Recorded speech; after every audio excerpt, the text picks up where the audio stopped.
யார் இது? இந்த நேரத்துல வீட்டோட கொல்ல பக்கம் நடந்து போயிட்டு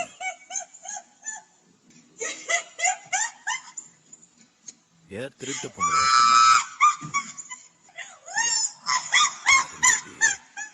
அம்மா, யாருமா?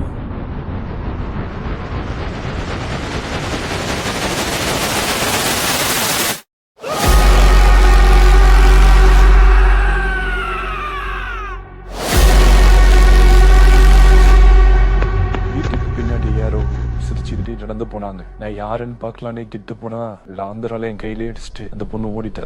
யாருன்னே தெரியல. கொஞ்சம் மூடி இருந்தா கடை போட்டிருந்தா. வேற யாரும் இல்ல, பூங்கோதான். சமீப காலமா கொஞ்சம் புத்திசாலினம் இல்லாம இருக்கா. எல்லாம் அந்த அனங்காவரி கிராமத்துக்கு போயிட்டு வந்ததுக்கு அப்புறம் தான். காமாட்சி, நீ பேசாம இரு. மாதவா, நீ இப்பயும் அறையில போய் விடு. எதா இருந்தாலும் காலையில பேசி முடியுதா?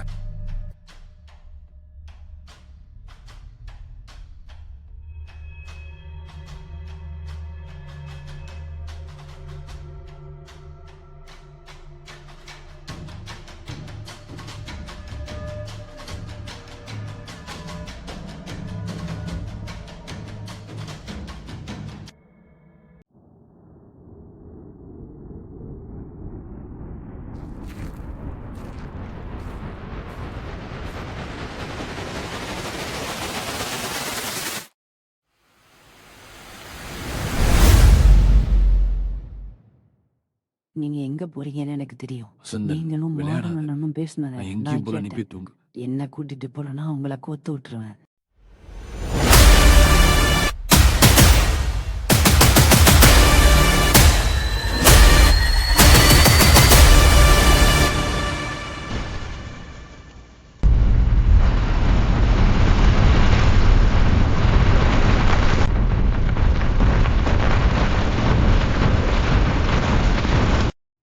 வசந்த், நீ இதுக்கு முன்னாடி இந்த அரண்மனைக்குள்ள வந்திருக்கியா?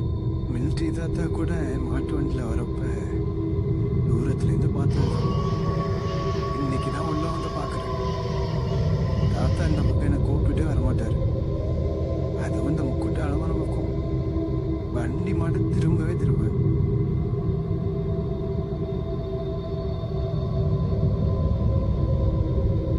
மாதவண்ணா, இதுதான் நீங்க சொன்ன சாம்பரா? இவ்வளோ பூட்டு போட்டிருக்காங்க. இதுக்கு சாவி எதுவும் இல்லையா? எனக்கு இன்னமும் இந்த ரகசிய அறைக்குள்ளதான் அந்த சாவி இருக்குன்னு என் ஆழ் மனசு சொல்லுது. இந்த ரகசிய அறையிலையா? பார்க்கவே பயங்கரமா இருக்கு. உள்ள என்னென்ன இருக்குன்னு தெரியலையே.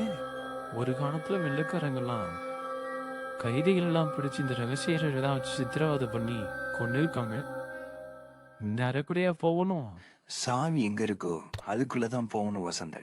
தாத்தா இந்த ரகசிய அறையை பத்தி சொல்றப்பெல்லாம் அந்த காந்தாரிய பத்தி ரொம்ப நேரம் தாத்தா இந்த அரண்மனையை பத்தி அடிக்கடி கதை சொல்லுவாரு. அப்ப இந்த ரகசிய அறையை பத்தி அவர் பேசாம இருந்ததே இல்லை. இன்னைக்குதான் இதை நேர்ல பார்க்கறேன். மாதவண்ணா, என்னெல்லாம் ஒரு எலும்பு கூட இருக்கு.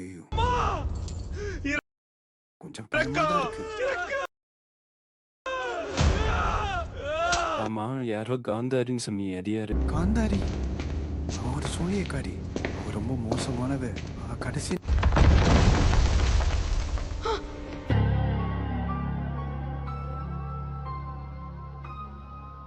மன்னர் அவனை பிடிச்சி சண்டையில கட்டி இந்த ரகசிய அறையில தான் வச்சிருந்தாங்க. கடைசி நேரம் வரைக்கும் மனசுல வஞ்சகத்தோடயே இருந்தான். ரொம்ப மோசமானவ காந்தாரி.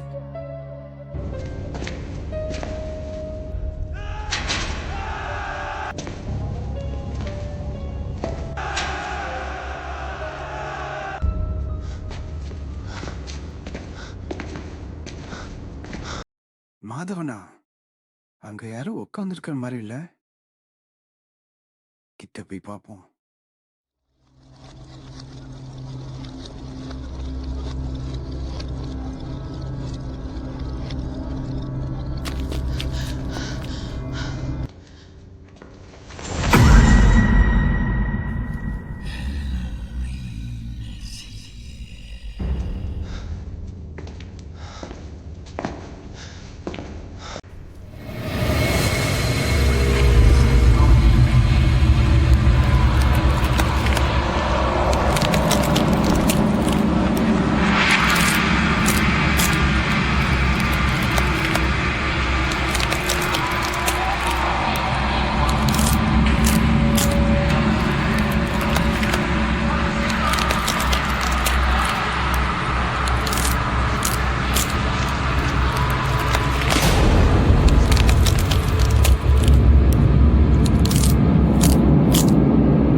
வசந்த் பயப்படாத வெளிச்சத்தை அது மேல காட்டு